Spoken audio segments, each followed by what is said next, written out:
Hi, everybody. Welcome back to my YouTube channel. I know this is kind of a strange setup, but I'm trying something a little different today. We're going to be talking about the different uses of inks in paper crafting. So if you can, I'm going to get you to take a screenshot of what should be showing right now, which should say the ABCs of paper crafting inks. Take a photo, take a whatever you need to do. We're going to talk about this, but I also want to, I'm going to move it down, and there's a really handy little chart here that will allow you to know then what you need to use, which ink and when. Look, that's not what I want. Move that away. There we go. Okay, so you're just going to have to put up with me as I figure out some of the techie stuff here, because that's not always great for me. Okay, so the chart that you should be seeing on your screen right now walks you through.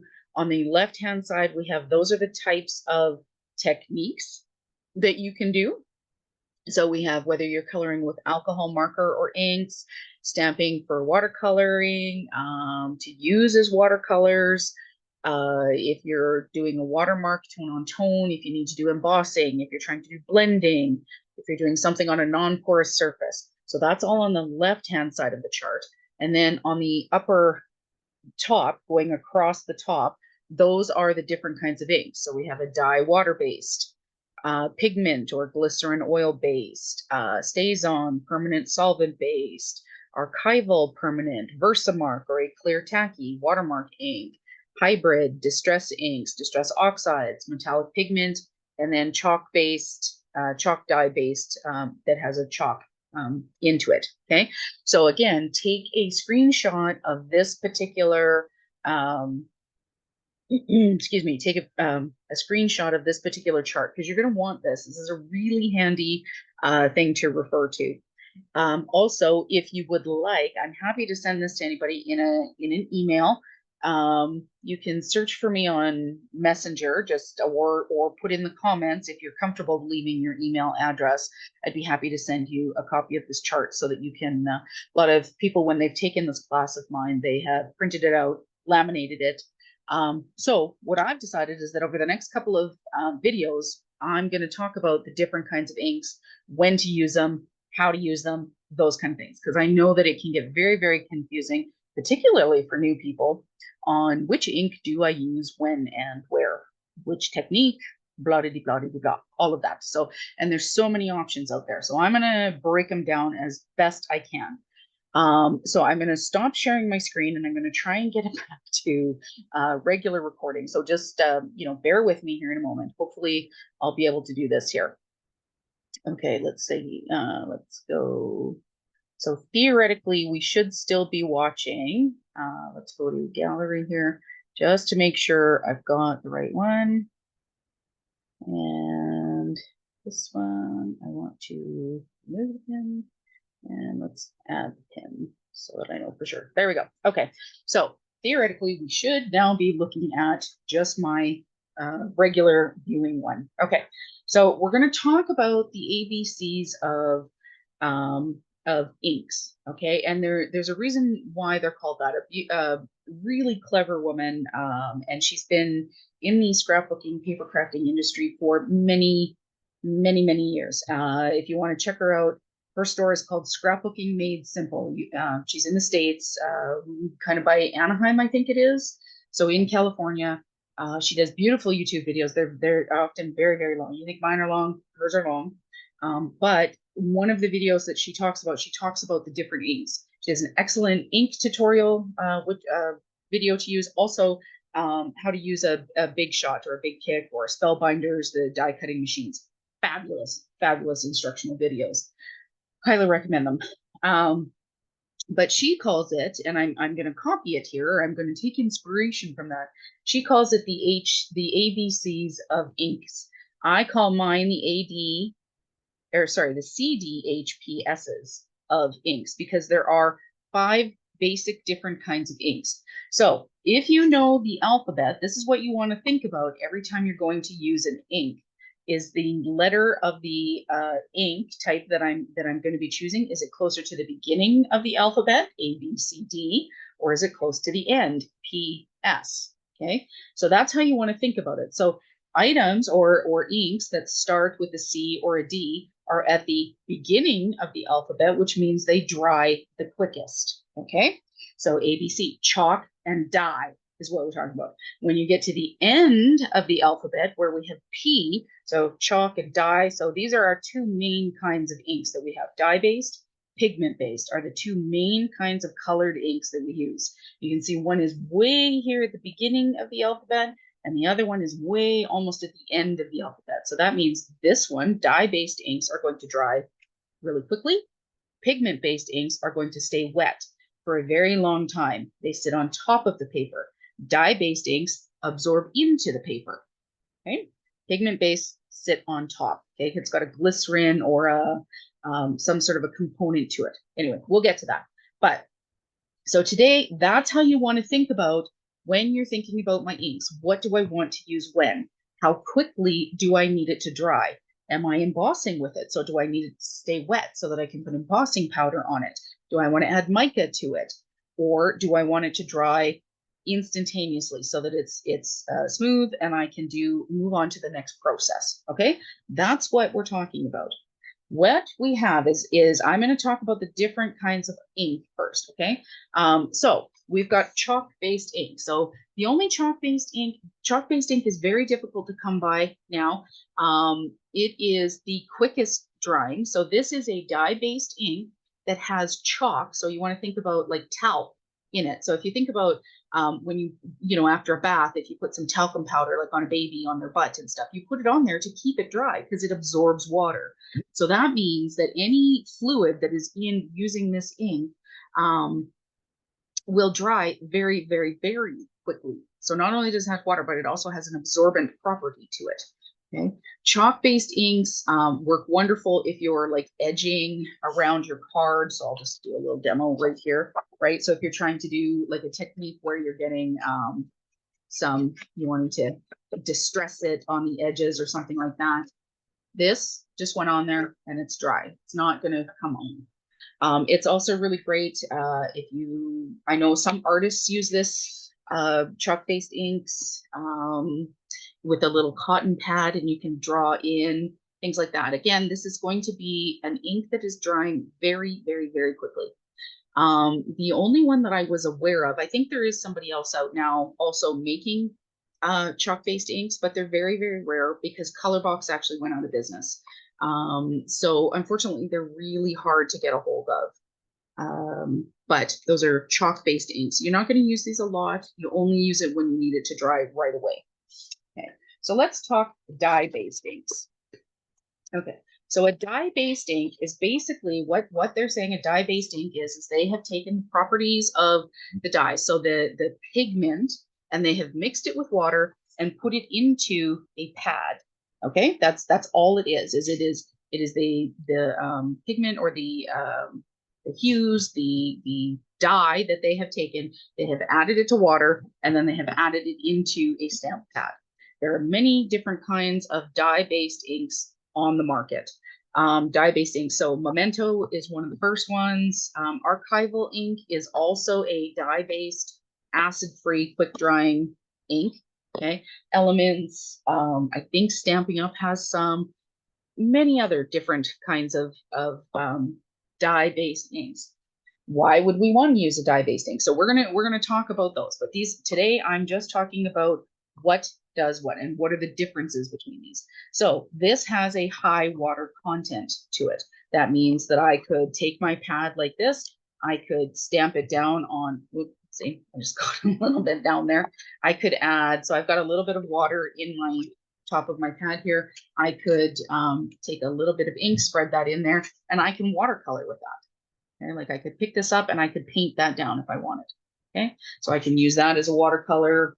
I'm just going to dry that off a little bit so it doesn't get into my ink pad. Yeah, dye-based ink pads tend to be like these ones are a little foamy. You don't have to be too specific. This one is also, this one's kind of like the burlap, like it's got the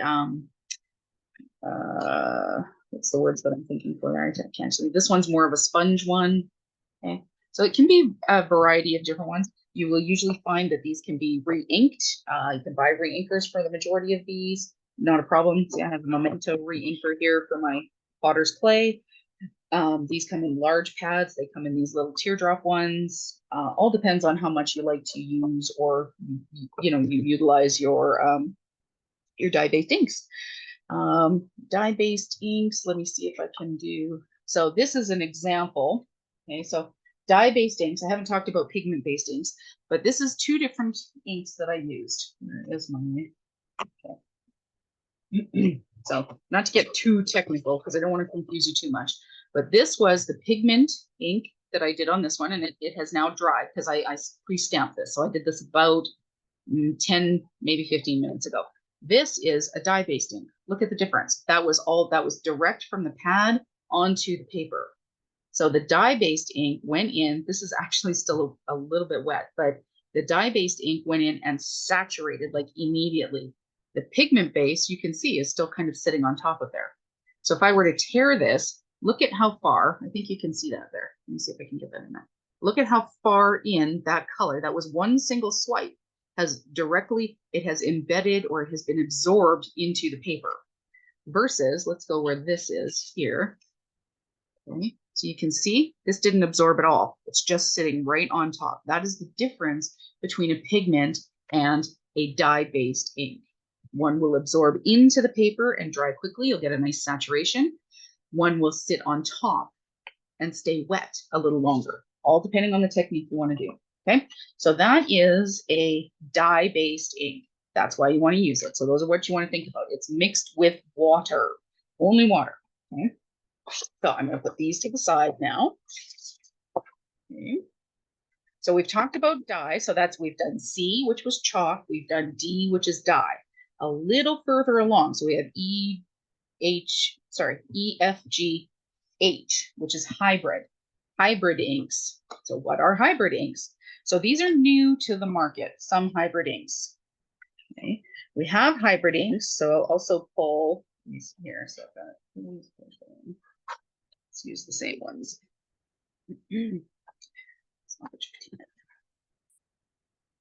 Okay. What is a hybrid ink? Well, a hybrid ink is pretty much what you think it would be. It is a mixture. Okay.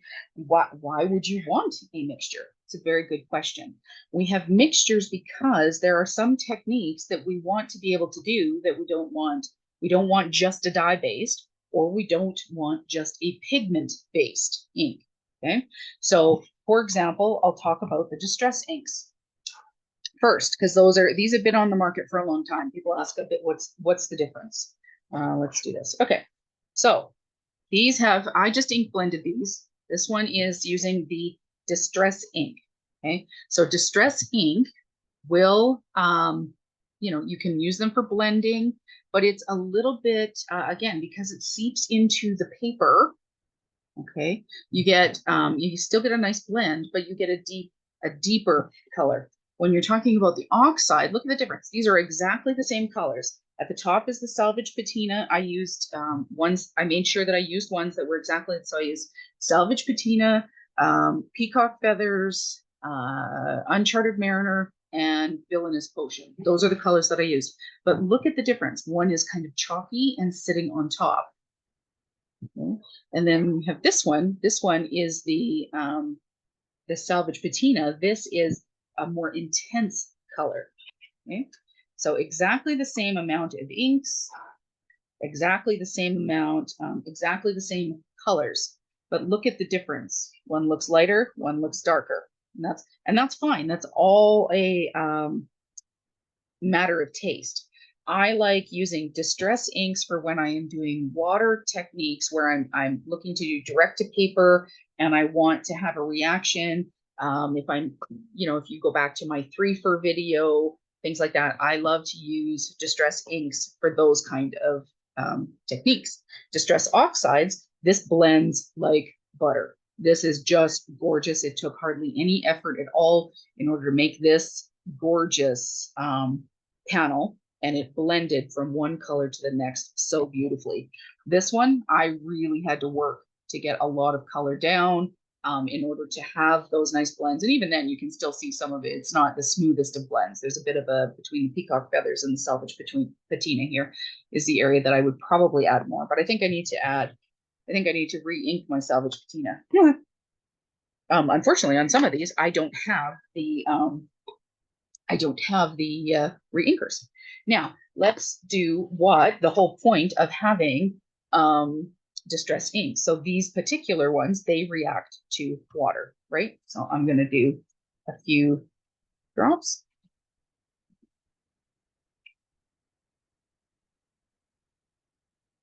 Okay. Now, when you're looking at the differences, okay, so here is the distress inks. Okay, so it lightens and it gives a cool bleaching effect.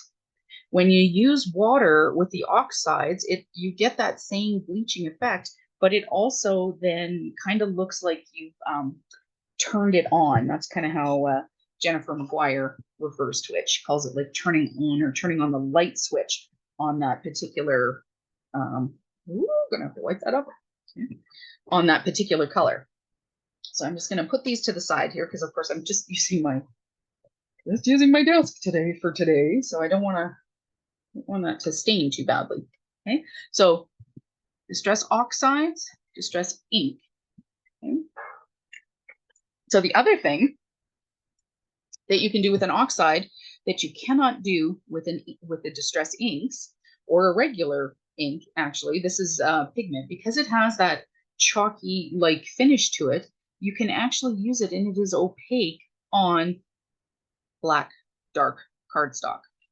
Right, so this was when I was ink blending the other panels. All I did was spritz what was left over, dabbed it in there, dried off the first layer, dabbed it again a little bit, and then you get these beautiful little pieces and highlights in there, right? So it's color on top of color on top of color. You can only get that when you use, this is another one, using the leftovers. So look at how the separations between the blue and the purple. Not sure if you can see that in there. Versus, this is the distress ink. These blend together. Okay. So when you're using the distress oxides, they can layer your color on top of the other, one on top of the other. Dry it underneath, and then you can put another layer on top. With the distress inks, those inks will blend together.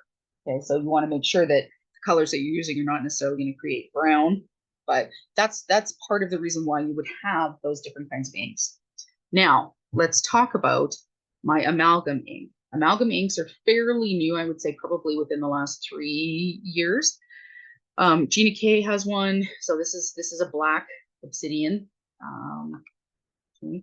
Let me see who else. I know Simon Says Stamp has some. A couple other companies. Scrapbook.com, I believe, has a excuse me, an amalgam ink type thing. The reason why you have this kind of ink is because there are different techniques. So if I was watercoloring, okay, so if I was covering this up and let's say I had an image that I wanted to stamp. You've all seen that I've colored some ostriches lately, like some gnomes. And if you watched my coloring videos, I had some beautiful areas that we did watercoloring with, some that we did alcohol coloring with. Well, how do I know which ink to use? Because if I use where did I just put them? If I use a dye-based ink, okay, such as this, to stamp my image, and then I let it dry, and then I go to watercolor using a water-based ink, it means my images are going to run together. Okay, it will reactivate that ink that I used to stamp my image, and it will then move it around. It will smudge, it won't stay there. Okay, or if I used a pigment ink, okay, so I have a black here, let's say. So if I were to use my pigment ink to stamp this is my favorite one for using for sentiments, but we'll get to that. But if I was using this to stamp my image, okay, so let's pull out an image so you know what I'm talking about. Aren't they cute? Oh.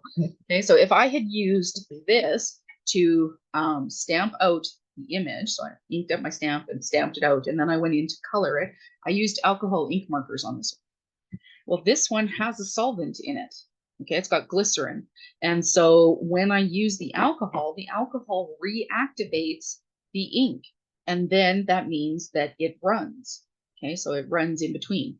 So if this is why it's important that you know which ink do I intend to use to add color to my image. Because if I use a water-based ink, I have to use an alcohol ink in order to color this. If I use a pigment-based ink, then I have to use some sort of a watercolor technique, whether it's watercolor painting or water-based markers, whatever, doesn't matter. But it has to be water-based, otherwise it will reactivate the ink and smudge my image.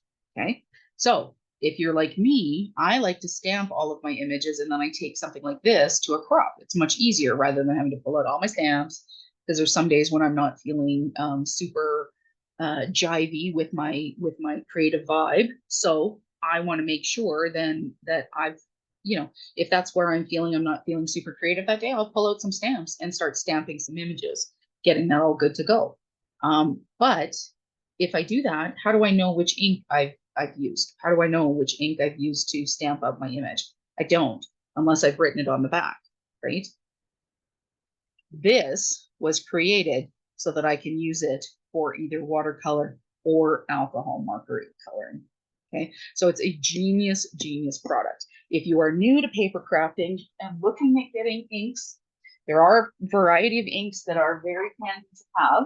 Okay, not gonna lie, very handy to have, but this is one of the first ones that I start with. Then this is what I recommend for people to start with, is a black amalgam ink, because you can use it for both techniques without having to worry about smudging. Okay, this will, you can use it for alcohol inks or you can use it for watercolor, either or, it doesn't matter. So this is the one that I recommend if you're new to inking, okay, or new to stamping, new to coloring, all of those kind of things. You want to start with this one. So that's hybrids, and that's why these were created, okay, to do different kinds of techniques.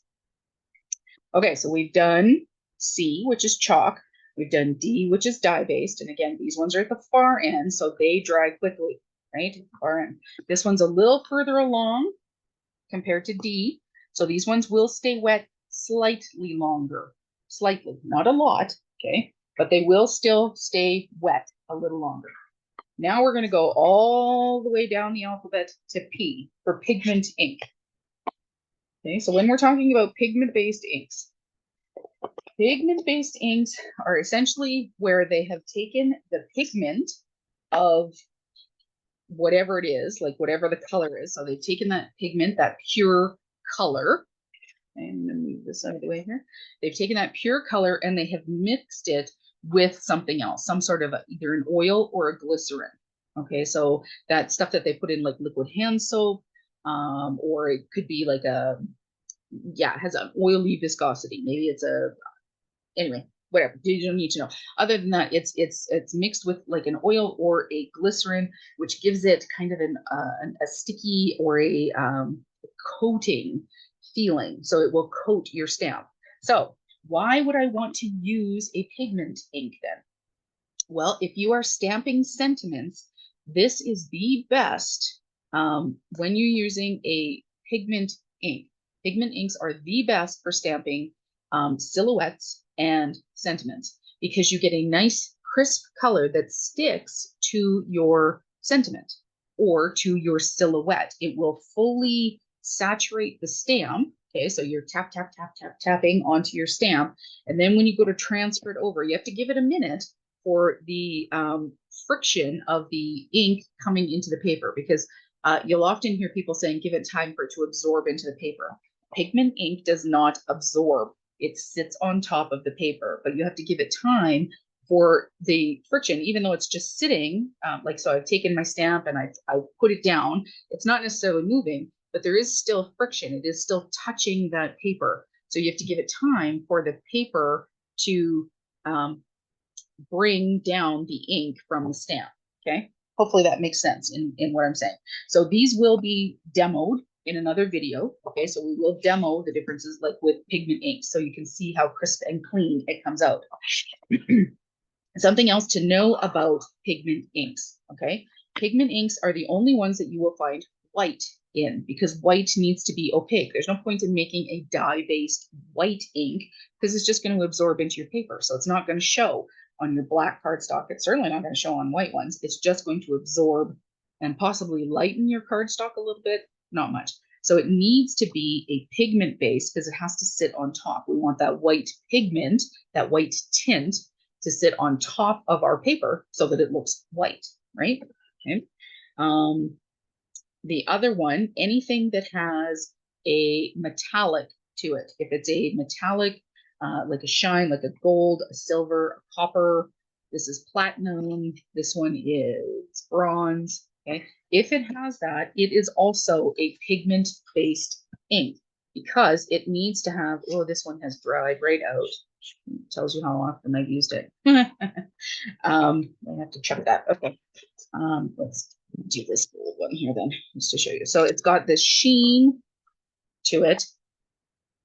So it needs to have that pigment. So it needs to have that oil or that glycerin in order to have the movement or to be able to suspend the mica, because that's what makes it shiny here. See, don't know if you can see that. See that shine?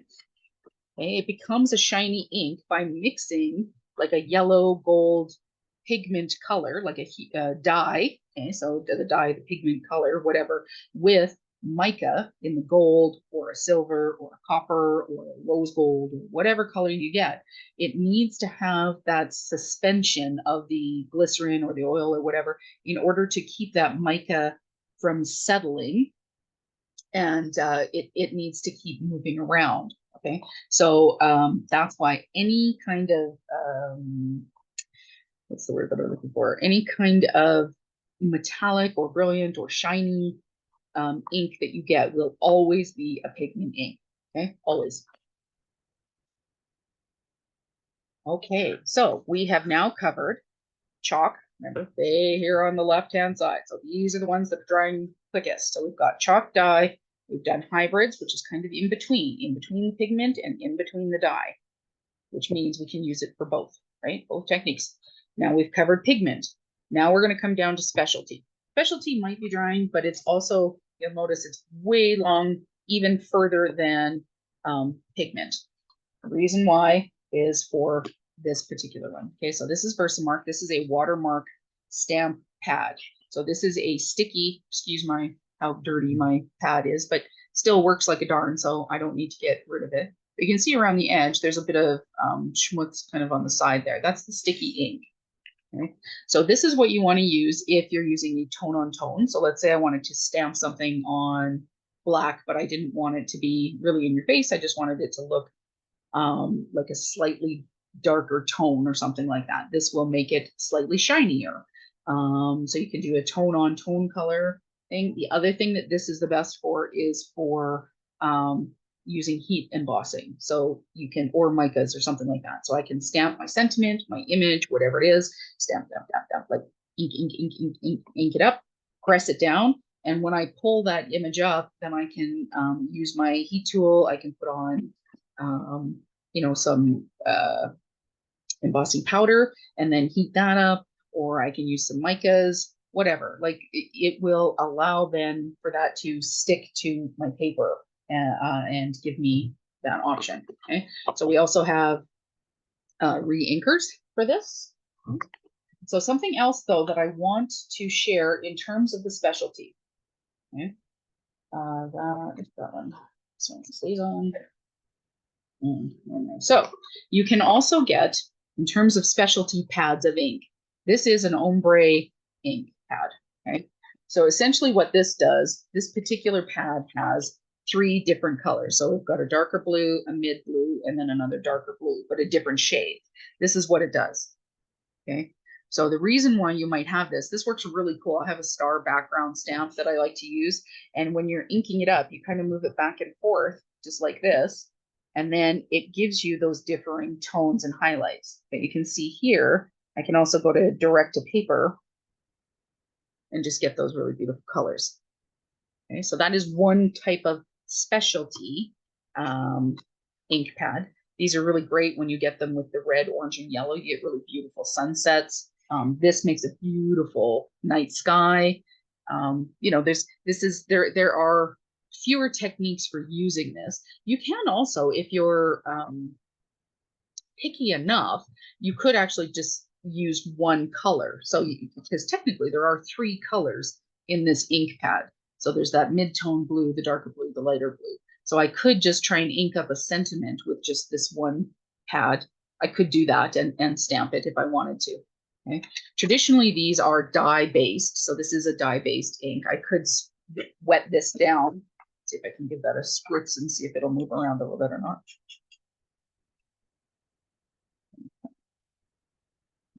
Down. Might have let it dry a little bit too much. Anyway. Okay, so this is another type of specialty ink pad that is available. This one, particular one, is by Hero Arts. Recollections had a bunch of them as well. Also, when we were talking about distress oxides, Tim Holtz is not the only one who has water reactive inks. Okay, there is another one here. This is by Hero Arts, and it's called Hero Hues Reactive. You see here, it actually says reactive. But if I were to take this, so this is one that I did earlier. I stamped it down. And yeah. Yeah. What's nice about the Hero Hues is you get these beautiful bright colors, but there's only like 12 pads, which is nice if you're one of the people who needs to have like an entire set. This makes it more affordable to do these. However, I will say that Tim Holtz has just a plethora of colors and is still introducing more colors. And he's got other things that kind of coordinate in the whole line versus the Hero Hues. Yeah, I think I have 8 or 10 of the colors just because I like the colors. They're really pretty. But you know, you end up having to, now I have 2 that do the same thing. So you don't have to have 2. Pick one line and go with that, okay, for the same technique kind of thing. All right. The other one that I want to introduce that is a specialty, this one dries very, very quickly. This is StazOn, and it is a solvent-based ink. I do not recommend using this particular ink. It's very, very few techniques that I recommend using this ink. Don't use it with your stamps very often. If you do use it, you want to make sure that you are using the StazOn all-purpose cleaner as soon as possible, because this has a solvent in it. So that means it's going to deteriorate your, that's a difficult word to say, it's going to deteriorate your stamps, okay? So, you know, we pay a lot of money for our stamps and for our tools and things like that. So we want to make sure that we are utilizing inks and things like that are going to be help keep them and keep the longevity of our tools. This particular one though is the best ink. So you want to use this particular ink if you are doing something that is non-porous, if you're stamping on something that is non-porous. So a tile, acetate, vellum, what else do you want to use it on? So yeah, anything that is non-porous and you need your stamp or your ink to dry, you need to use StazOn. You can use Archival. Archival will work, but it takes a long time to dry. This takes about an hour to dry. Your dye-based and pigment-based inks will not dry at all. You can go back 2 days later and wipe your finger along it and it will wipe right off. This should dry it in about 5 to 10 minutes, okay? So you can get on with your next technique. So if you're using an acetate, like the clear plastic, or if you're using, you can also use this on things like silks and things like that, get a nice, clean, crisp image. But if you are going to invest in a StazOn, okay, so you'll notice it also has a protective pad on it, okay, here. So it's got this protective plastic. You want to keep that because this dries out. Again, I told you it has solvent in it. So it dries out really quickly. So you want to make sure that every time you're using it, you're putting that pad back on, and you want to invest in the re-inker for sure. Okay, so again, it's a solvent-based, but I'll show you what it's great for. Let's see if I can pull out one here that's pretty snazzy. Okay, so for example, this is what I used it on. So this is a background that I used gilding flakes on. That's what all the gold and silver is. Well, gilding is metal, right? So no other ink is going to stay on there or dry on there, versus I was able to drag my metallic or my StazOn over top of the metallic and get this beautiful black, which helps to grunge up the panel a little bit. This is with the blue. So I used a silver metallic, like a gilding flake. Then you get the blue. Let's try this one. This one's got the black. Okay. So you can see all the metallic in the background here. But then across the top in all of the upper areas, I used black in order to highlight the detail. Okay. Now, if I were to use a dye-based or a pigment-based ink, these still wouldn't be dry. They'd be smudged all over the place. Okay. So those are the basics of inks. Okay. So you want to remember there are 5 basic types of ink. You have chalk, which is quite hard to come by. Okay. But the most popular ones that we use are dye-based, pigment-based. We do also have quite a market for hybrid, mostly because of distress inks and distress oxides. Okay, so we have these are a big market now because Tim Holtz has made these very, very popular with so many really wonderful colors. So we have chalk and dye, quickest drying. Okay, dye-based inks is basically just pigment, color mixed with water put into a stamp pad. That's what it is. Hybrid is kind of a mix in between the two. Pigment inks will last the longest. Okay, so where did I put my pigment inks? Pigment inks, here we go. Okay, so they will have a high saturation of color.